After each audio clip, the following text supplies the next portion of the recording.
Joining us now on News Talk 550 and 92.1 WSVA is Dr. Tracey Wilen, and she is the author of 11 different books that deals with a lot of different business principles, including Employed for Life, 21st Century Career Trends. And she's going to join us today to talk about some of the common mistakes that are made if you're preparing that resume. We got a lot of folks in our audience, Dr. Wilen, right now, who may be doing their first ever resume as they've just graduated from college, or maybe they've graduated from high school. And I think one of the main differences that we have today is years ago when I was job hunting, it was a big deal just to get a face-to-face with somebody. Now, a lot of the introductory element of any type of job application goes through a website. Is there a way so that you can make your way through all that clutter and that a human being actually ever sees that resume? Yes, and that's a very good point, because in the past, even our resumes looked very different than they need to today, because the big difference is we have software on the other side of that resume, at the other side of the website. So you do have to look at your resume and the job that you're applying for. Be very careful about the criteria and the requirements of the job, and make sure that your resume is structured to meet that criteria. So in essence, you, number one, only apply for jobs that you are qualified for, but number two is you got to make sure that resume is customized, because the software, and I'll give you two names, applicant tracking software, that's used by employers and recruiters to really create a database of resumes that come into the firm. So they can see if somebody's sending in about 100 resumes for every job, and that does not reflect well.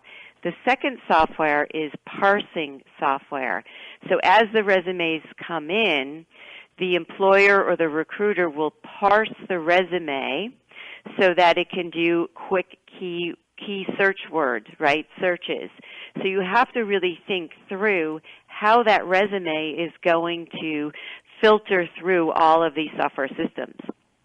And do I have any idea when I'm putting that resume out what type of software they're using? Is there any tells? Is there anything like that? Or I just need to adhere to the structure using that software that you just laid out? That's right. So every employer is either going to use a physical person, a recruiter, or a software that's going to emulate what that recruiter does.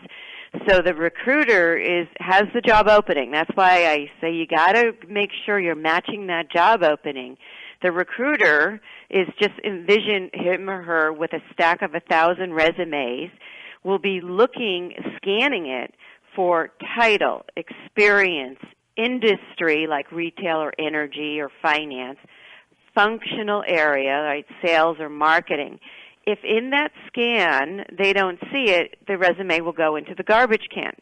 You program the software to do the same exact thing. So the key is the job opening, and I think a lot of times people just apply to everything, and it doesn't work anymore. You really have to be very customized in your approach to a job opening, and the job opening has to truly be something that you can do. So you want to make sure that resume reflects what you believe will be the best qualities or best experience to fill the job that employer has open at that specific time. That's right, and here's the rule of thumb. When you look at a job opening, usually at the top, it tells you all about the company and how great it is and how great the job is and how to work there. On the bottom, you're going to see a checklist, and it's going to be the requirements for that job.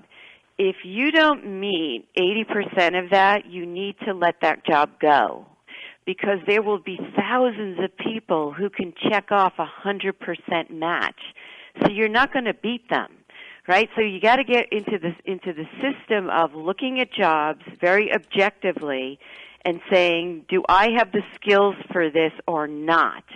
And if you do not, let it go, because people perceive that they're a good person, and hiring managers hire great people, but they want people who are skilled and can start the job on day one because they have the experience. You've had a lot of experience with a lot of tech companies, and I would assume that they have been able to really take and focus their application process down about as precise as anybody. But if you're applying to, let's just say, a common brick-and-mortar business, do you still go through the same guidelines, or do you approach it a little differently? I mean, jobs are jobs. So if an employer writes, a lot of times employers don't write very good job descriptions, and so that is a bit of a challenge, I think, for applicants. But you can, there's no difference in companies or positions. The key is making sure that you have that match. And people end up spamming a lot or spraying and praying, and then they wonder why they didn't get a call back. And I think it's hard for them to envision how many other people are in the queue looking at those and applying to those same jobs. Another thing is that you mentioned is the importance of people. That's still there. People do hire people. And I would say that 75% of the jobs, that's what most recruiters say, is through networking. So at the end of the day, it's going to be much easier for a person to hire somebody that they know or hire someone who has been referred in. So as a student, I would look to see who's working in that company. And is there someone there who can help refer you in?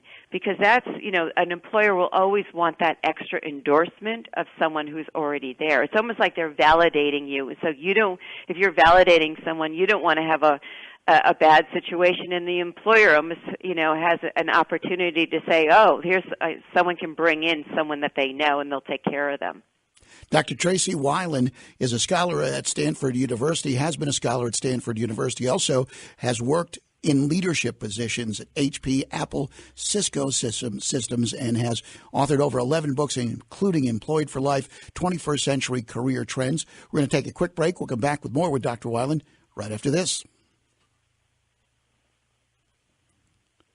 Welcome back to Early Mornings on WSVA. I'm Joe Britt. We're talking today with Dr. Tracey Wilen, and we're talking about trying to avoid the types of mistakes that won't get your resume looked at by an actual human being, which is more and more of a challenge in this day and age. Whether you've just graduated from college, I would assume most of the college grads, if they're lucky, pretty much have, hopefully, something lined up. But let me talk for a moment about folks who are making some type of transition, and that is they've been laid off, they've been fired, they're looking for a job. I remember my dad gave me some advice years ago, and he says the best time to look for a job is when you have a job. And it just takes away a tremendous amount of pressure. Is there something particular you've got to do? Because when you're just a fresh face coming out of school, obviously you've got certain advantages and certain different types of skills that you can offer to an employer. If you're making a transition or trying to get into a different job, what are some of the things you have to highlight? I've often heard that if you don't get that person on the first couple paragraphs or page one of that resume, you don't have a shot.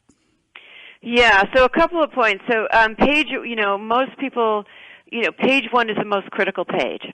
And as an adult, a seasoned adult, I would say at most have 2 pages. As a student, have 1 page. And that has to have the most relevant experience and skills for the job you're applying for. They don't really care about what you did 10 years ago.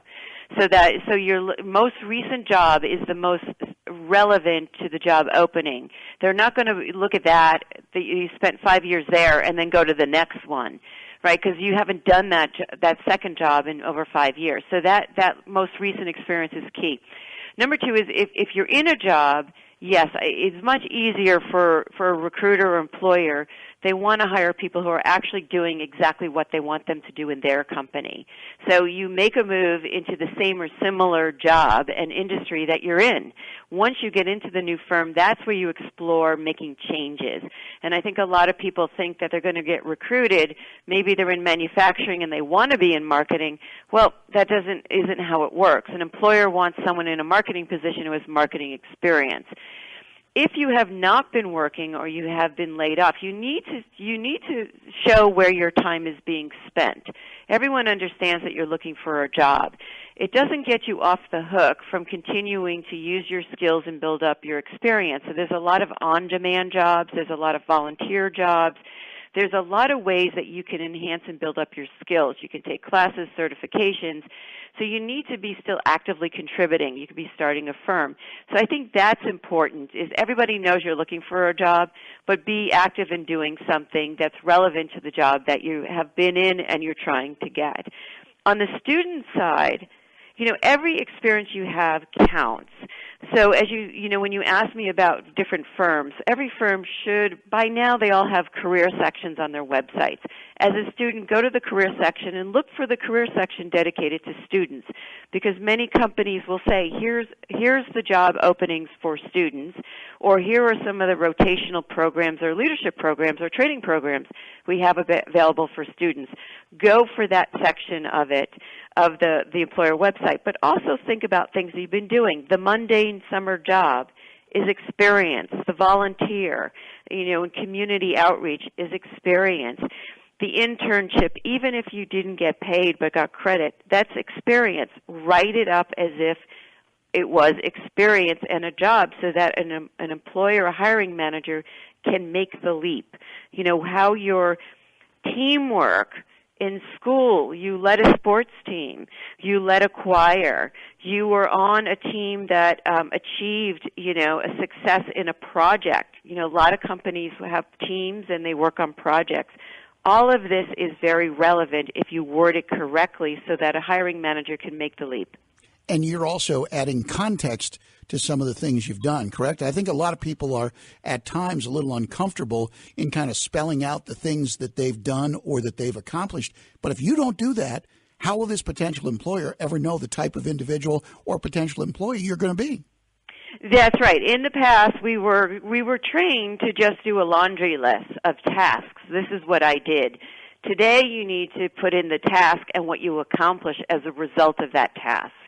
So, I was the Excel expert, and, that's the past. Today is I am the Excel expert on my team, and because of that, I have saved our group, hundreds of dollars in over expenditures or thousands of dollars because I have high level of skills in Excel, or something like that. You have to show not only what you did, but what was the result of what you did. And usually the words like increased profit, decreased costs, established new clients, expanded project capabilities, something that really helps an employer understand that you're a take action kind of person and that you're going to take action with them right as soon as you get there and expand their business.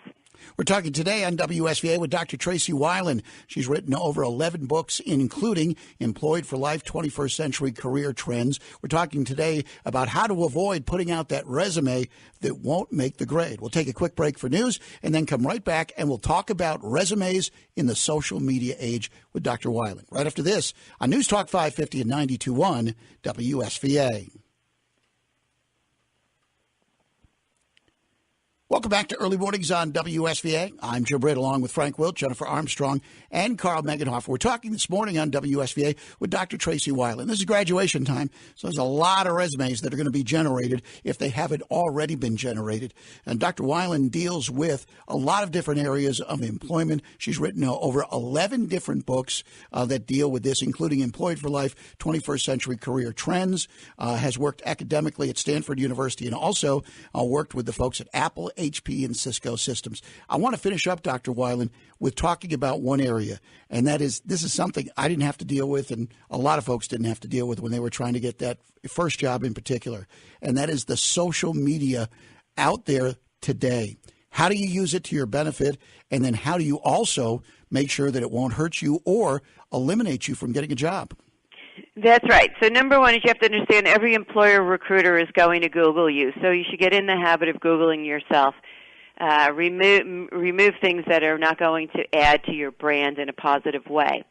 I would use, most people use LinkedIn, and LinkedIn actually has categories and tools for students. So I would set up your profile there. Make sure that your profiles that they all match, right? So your resume and your profile, and it could be the key criteria, because we just talked about how you customize your resume. So on your LinkedIn profile, which is smaller, right, than your resume, make sure all your facts and figures match. The year that you graduate, the college, your experience, the firms. So that's sort of like your base.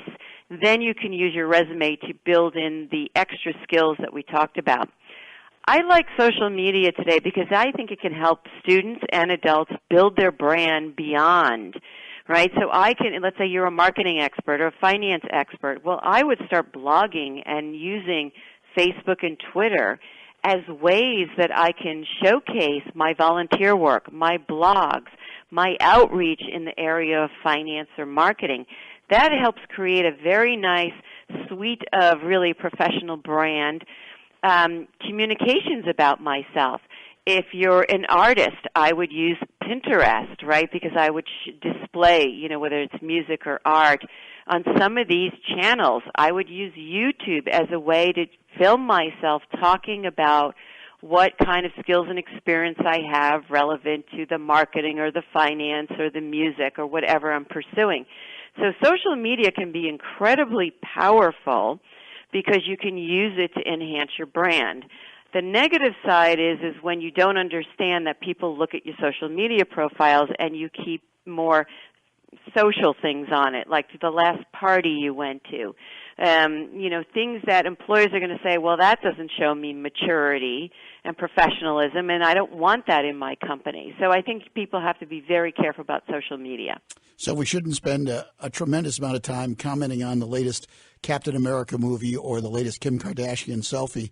Maybe talk about some of those things that you don't think are all that exciting, but will actually show people that you've accomplished some things.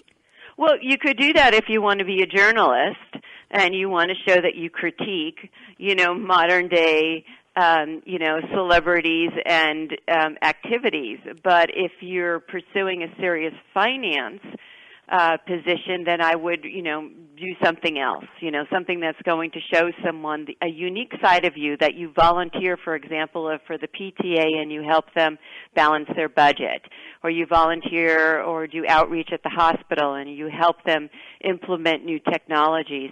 That to me is very strong. Another area is people have startups on the side, and that's very powerful today. People want to see entrepreneurial types in their firms, innovative types. So if you're doing some sort of home business or startup, maybe you're selling something on eBay or on Etsy, you can talk about the aspects of how you have the skills of innovation and entrepreneurism, and you can bring that to a firm. So I think social media can actually work very well for people if they think it through. Dr. Tracey Wilen, if you'd like to find out more, Dr. Wilen, I know you've got a rather expansive website that has all the different things that you're done and involved with. Where can folks find that online? Oh, well, thank you. My website is TraceyWilen.com, which is TraceyWilen.com. I'm on Twitter at Tracey Wilen. I'm on LinkedIn, Tracey Wilen. Facebook, Dr. Tracey Wilen. I'm also on Instagram. And I would love to reach out to people and hear what's on their minds. One final question for you. What did that first resume look like when you had to do a resume that first time? It was one page, but it was a task list, and we had objectives. And I would tell people, ditch the objective unless maybe you're a student with a very strong objective for a finance or marketing job. If you're an adult, do highlights, the quick summary. But, yeah, it looked ugly. It looked like a task list. It looked like a laundry list. Dr. Wilen, I certainly do appreciate your time. I know this is a very busy time of the year for you. Thanks for being with us on WSVA. Thank you.